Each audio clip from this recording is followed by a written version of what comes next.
Hello friends, मेरे channel पे आप सबका स्वागत है। ये पार्ट बहुत अच्छा होने वाला है, तो पूरा वीडियो देखना। और आपको ये वीडियो पसंद आए तो लाइक शेयर सब्सक्राइब ज़रूर करना। और हाँ, ये वीडियो कैसी लगी ये कमेंट में ज़रूर बताना।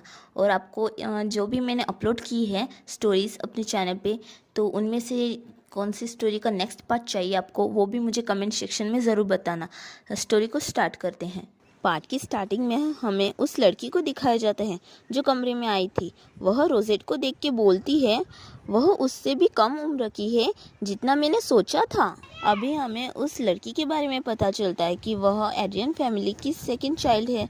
और उसके साथ जो लड़का आया था वह रोजेट को देख के खुश होके हाथ हिलाने के साथ वह बोलता है, वाह, उसके बालों का रंग बिल्कुल एक गुलाब जैसा दिखता है। हमें उस लड़की के बारे में भी पता चलता है कि वह एड्रियन फैमिली का थर्ड चाइल्ड है। वह दोनों और उसको देख के बोलते हैं कि एड्रियन फैमिली की सबसे छोटी, नई मतलब न्यू। उन दोनों की ऐसी बात सुन के हमारी क्यूट सी रोजेट तो थोड़ी घबरा गई होती है, इसलिए अपने कपड़े को कस के पकड़ लेती है और कुछ बोल ही नहीं पाती उनसे। रोजेट थोड़ी परेशान होकर सोचती है, वह भी मेरी तरह एक और बच्ची है, तो फिर मैं इतना परेशान क्यों महसूस कर रही हूँ। कम से कम तीसरा वाला लूकस, माना जाता है कि वह चेयरफुल और सोशलेबल है।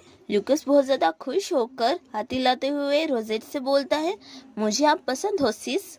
और जो उसके बाजू में लड़की खड़ी थी उससे बोलता है, सही कहा ना सिस। ल्यूकस के पास जो लड़की खड़ी थी वो तो बहुत ज्यादा सीरियस होकर रोजेट को देख रही होती है और कुछ बोलती ही नहीं। रोजेट उस लड़की को देख के सोचती है, लेकिन दूसरी वाली इजाबेला, मतलब जो बहुत ज्यादा सीरियस होके देख रही थी, उसका नाम इजाबेला है और उसके पास जो लड़का खड़ा था उसका नाम ल्यूकस है। अभी उस लड़की को दिखाया जाता है जो थोड़ी सी चिढ़ी हुई होती है और रोजेट उसको देख के और सोचती है कि वह किसी बीस्ट की जैसी है। तभी वहाँ सबसे बड़ा भाई आता है और वो बोलता है उनसे, मैं उसे यहाँ लाया हूँ, मतलब रोजेट को। और उनको रोजेट से इंट्रोड्यूस करवाता है और वह बोलता है रोजेट से, यह दूसरी बच्ची है इजाबेला और वह तीसरा है ल्यूकस। और खुश होके बोलता है रोजेट से, अब से वे तुम्हारी बड़ी बहन और बड़े भाई हैं। रोजेट थोड़ी सी घबराते हुए उनसे बोलती है, मैं रोजेट हूँ, आपसे मिलकर अच्छा लगा। तभी इजाबेला उसके बहुत ज्यादा पास आके सीरियस वे में उससे बोलती है, तो तुम फिर से हमारे घर में क्यों आई हो। और रोजेट उसको देखकर सोचती है डरते हुए, वह बहुत डरावनी है। इजाबेला फिर से बोलती है कि वह बहुत कमजोर दिखती है, ऐसा बिल्कुल नहीं लगता कि उसने एक नाइट की कोई भी गुण है। क्या हमें सच में उसे गोद लेने की जरूरत थी। उसकी ये सभी बातें सुन के रोजेट दुखी होकर अपने कपड़े को कस के पकड़ते हुए सोचती है, वह सही कह रही है। रोजेट पास्ट की बातों को याद करते हुए सोचती है, अब तक मुझे जो भी लोग मिले हैं वे मेरे साथ अजीब तरह से बहुत दयालु थे। मुझे पता था कि कोई मुझे नापसंद करेगा।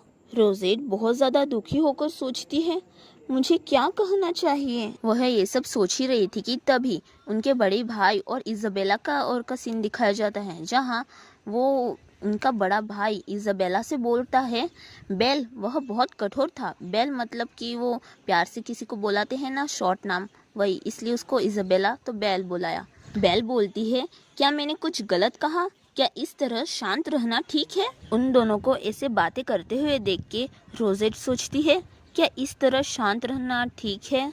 रोजेट जो खुद उसने ड्राइंग बनाई थी उसकी ओर देख के खुद को समझाते हुए सोचती है, मैं अपने अतीत की गलतियों को सुधारने के लिए वापस आई हूँ। ड्यूक एड्रियन के कर्ज को चुकाने के लिए। वह पहला व्यक्ति जिसने मुझे कभी दयालुता दिखाई। खुद को हौसला देते हुए सोचती है, अगर मैंने इतनी छोटी सी चीज के सामने हार मान ली, मैं वैसी ही रहूंगी जैसी मैं पहले थी। वो ऐसा सोच ही रही थी कि तभी उनके बड़े भाई और बेला का सीन दिखाया जाता है, जहां उनका बड़ा भाई बेला से बोलता है, बेला रोजेट। उतने में ही अचानक से रोजेट चिल्ला के बोलती है, मैं मैजिक इस्तेमाल कर सकती हूँ। उसकी ऐसी बात सुन के वो दोनों ही बहुत ज्यादा चौंक जाते हैं। उसकी ये बात सुन के उनका बड़ा भाई बोलता है, रोजेट बहुत ज्यादा मासूमियत से बोलती है कि खैर, मैं अभी इसका ठीक से इस्तेमाल नहीं कर सकती, लेकिन सब कहते हैं कि मुझ में टैलेंट है।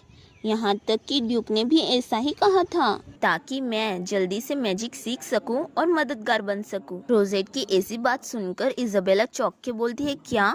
रोजेट क्यूट वे में इजाबेला को समझाने लगती है कि जादू से मैं लेडी इजाबेला के बालों को संभाल सकती हूँ या चाय को गर्म रख सकती हूँ, तो प्लीज मुझसे बहुत ज्यादा नफरत मत करना। रोजेट की ये सभी बातें सुन के इजाबेला तो कुछ बोल ही नहीं पाती और पूरे कमरे में थोड़ी देर के लिए साइलेंस हो जाता है। और थोड़ी देर के बाद इजाबेला बोलती है, और एक जादूगर होने से आखिर क्या बदल जाता है? और रोजेट तो उसकी बात सुन के चौंक के बोलती है, क्या? उतने में ही लुकस इजाबेला से बोलता है, सिस रोजेट डरी हुई लग रही है। और उनका बड़ा भाई भी इजाबेला से बोलता है, तुम्हारी वजह से वह गलत समझ बैठेगी बेल। उन दोनों की ऐसी बात सुन के इजाबेला इरिटेट होते हुए उनसे बोलती है, क्या? मैं तो बस सच कह रही हूँ। ऐसे ही वो सब हल्के फुल्के झगड़ने लगते हैं और रोजेट उनको बड़े ध्यान से देख रही होती है। इजाबेला बोलती है, एड्रियन फैमिली ने जनरेशन से नाइट्स को तैयार किया है, जो तलवारबाजों का एक प्रेस्टिजियस हाउस है। हमारे सूरवीर मतलब नाइट्स तलवार के अलावा कुछ नहीं जानते और वे सभी बेहद सख्त और डिसिप्लिन्ड है। कोई इतना कमजोर इंसान भला उस चीज को कैसे सहन कर सकता है? इजाबेला रोजेट की ओर तिरछी नजर से देखते हुए बोलती है, हर दिन रोने की बजाय क्योंकि वह साथ नहीं चल पा रही है, इससे बेहतर होगा कि वह किसी दूसरे घर चली जाए, या शायद एकेडमी, वह भी एक ऑप्शन है। हमारा परिवार उसके लिए इतना खर्च उठा सकता है। इजाबेला की ऐसी बात सुन के रोजेट सोचती है, रुको, क्या वह मेरी फिक्र कर रही थी? फ्रेंड्स, मुझे लगा इजाबेला बुरी होगी, पर अच्छा लगा कि वो अच्छी निकली। आपको भी अच्छा लगा हो तो कमेंट में मुझे जरूर बताना। चलो स्टोरी पे आते हैं। इतना सोचते ही रोजेट तुरंत इजाबेला से बोली, आपकी चिंता के लिए धन्यवाद। रोजेट की ऐसी बात सुन के इजाबेला बोली, मुझे कोई चिंता नहीं है। मुझे भला क्यों चिंता होगी? इजाबेला की यह बात सुन के रोजेट तो कुछ बोल ही नहीं पाई और अपनी आंखों को नीचे की ओर झुका लिया। इजाबेला रोजेट से बोली, अगर तुम दुख झेलने पर अड़ी हो तो यह तुम्हारा फैसला है। इजाबेला बड़े सीरियस वे में रोजेट से बोली, ध्यान से सुनो, क्योंकि तुमने हमारे परिवार में शामिल होने का फैसला किया है। अब तुम एड्रियन हाउस होल्ड की सदस्य हो। हमारे स्तर के नोबल व्यक्ति को कभी भी छोटे मोटे या नौकर वाले काम नहीं करने चाहिए। रोजेट भी बड़े ध्यान से ये सब सुन के उससे बोली, जी लेडी इजाबेला। इजाबेला रोजेट को लेडी इजाबेला बोलते हुए देख के गुस्से में उससे चिल्ला के बोली, तुम मुझे अब और लेडी इजाबेला नहीं कह सकती, मुझे सिस्टर कहो। उसको चिल्लाते हुए देख के रोजेट घबरा गई थी और उससे हकलाते हुए बोली, हाँ हाँ सिस्टर। इजाबेला स्ट्रिक्ट वॉइस में बोली, और अपने पोस्चर को और सीधा करो, अपने अंदर थोड़ा और भरोसा लाओ, वरना मैं उनसे कह दूंगी कि तुम्हें वापस भेज दे। ल्यूकस रोजेट की ओर झुक के बोला, हाँ, जैसा कि तुम सच में उसे वापस भेज दोगी सिस। जब तुम्हें पता चला था कि सबसे छोटी आ रही है तो तुमने खुद उसका कमरा भी सजाया था। इजाबेला बड़े प्यार से रोजेट के सर को सहलाते हुए गुस्से में लुकस से बोली, अपनी जुबान संभालो, मतलब सोच समझ कर बोलो। लुकस बोला, क्यों? मैं तो बस सच कह रहा हूँ। इजाबेला फिर से इरिटेट होते हुए बोली, ऐसा ही करते रहो, फिर मैं सच में तुम्हें पीट दूंगी। वो तो लड़ ही रहे थे और रोजेट सोच रही थी, क्या उसने सचमुच खुद मेरा कमरा डेकोरेट किया? लुकस खुद की ओर उंगली पॉइंट करके बोला, जो भी हो, मुझे ब्रदर लुकस कहो। लुकस की ऐसी बात सुन के इजाबेला तो बहुत ज्यादा इरिटेट हो गई थी। लुकस इजाबेला को फिर से इरिटेट करने के लिए बोला, अपनी बहन के विपरीत मैं किचकिच नहीं करता, मैं तो बस एक छोटी बहन पाके बहुत खुश हूँ। लुकस की ये बातें सुन के इजाबेला गुस्से में बोली, लुकस इजाबेला को इग्नोर करके फिर से रोजेट से बात करने लगा कि लेकिन एक बात है जो मैं कहना चाहता हूँ। उतने में ही उसके पेट से गुड़गुड़ की आवाज आने लगी। उसके पेट से ऐसी आवाज सुनकर वह बोला, ट्रेनिंग के बाद मुझे भूख लगी है, तो क्यों न अब हम कुछ खाने चले? ऐसी बात सुन के रोजेट हैरानी से बोली, थोड़े समय बाद का सीन दिखाया जाता है जहाँ रोजेट उन सब के साथ खाने के लिए जा रही थी और ठीक उसी तरह मैंने संभाल लिया। अपने पहले बड़े संकट का सामना करने के बाद उनके साथ खाना खाने बैठ गई। केवल तुरंत ही अपनी दूसरी समस्या का सामना करने के लिए। रोजेट ने ऐसा क्यों बोला ये हमें थोड़ी देर में ही पता चलेगा। रोजेट जब खाना खाने के लिए बैठी तो उस खाने को देख के रोजेट तो पूरी तरह चौंकी गई। वह खाना था श्रिम्प सैलेड। रोजेट खाना खाते हुए सोच रही थी, लेकिन मुझे श्रिम्प से एलर्जी है। रोजेट ने जो पहले बोला था दूसरी समस्या, वह इसी चीज के लिए था, क्योंकि रोजेट को श्रिम्प से एलर्जी है। ड्यूक जब खाना खाने के लिए डाइनिंग टेबल के पास आए तो रोजेट को ऐसा देख के ड्यूक उससे बोले, क्या हुआ रोजेट, क्या आपको भूख नहीं है? और उनकी ये बात सुन के वह चौंक गई। बाद में लूकस तुरंत ही बोला, अच्छा तो आपको ज़रूर सब्जियां पसंद नहीं होगी। उन दोनों की ऐसी बात सुन के रोजेट हिचकिचाते हुए बोली, नहीं ऐसी बात नहीं है। रोजेट श्रिम्प को देखकर सोची, अगर मैं कहूँ कि मैं खाने में नखरे करती हूँ तो क्या वे मेरे बारे में बुरा सोचेंगे? वह पास्ट के बारे में याद करती है, जहाँ मतलब कि हमें ठीक से बताया तो नहीं गया कि वह दूसरी लाइफ मतलब कि पहले की लाइफ की पास्ट की बातें हैं कि इस लाइफ की है, पर हम ऐसे ही कंसीडर करते हैं कि वह इस लाइफ की होगी। तो एक व्यक्ति को दिखाया जाता है जो लगता है कि ऑर्फनेज का डायरेक्टर होगा, जो संभालता है ना ऑर्फनेज को वो, और वो ही दूसरी लड़की वो भी ऑर्फनेज से ही होगी। वह व्यक्ति बोलता है एलर्जी, और नफरत की नज़र से रोजेट को देखकर बोला, कितनी परेशानी की बात है। ऐसी बात सुनकर वह पीछे वाली लड़की स्माइल कर रही थी, और ये सब याद करके रोजेट सोचती है, मैं दोबारा इस तरह की बातें नहीं सुनना चाहती हूँ, और वो बहुत ज़्यादा घबरा रही थी। वह अपने सोचने में से बाहर आती है और बोलती है, मैं सब कुछ बिल्कुल ठीक से खाती हूँ।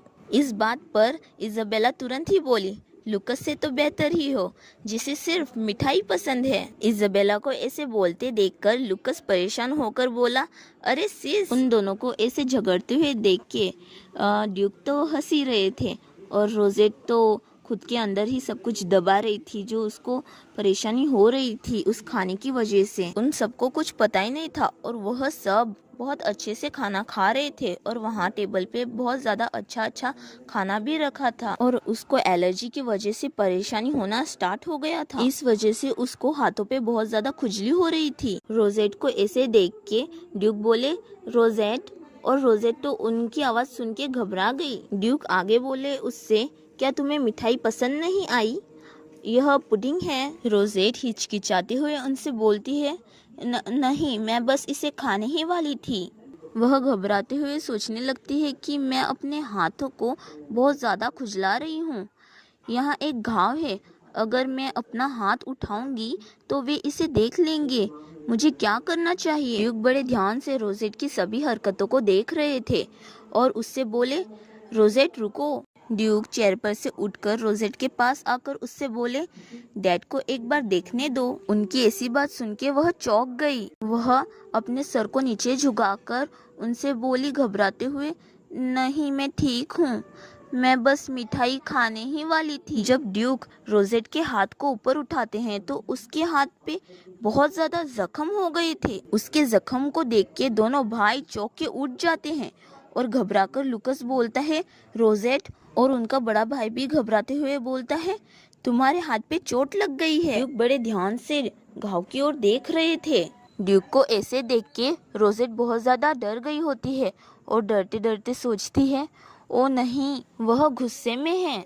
यहाँ पर यह पार्ट खत्म होता है।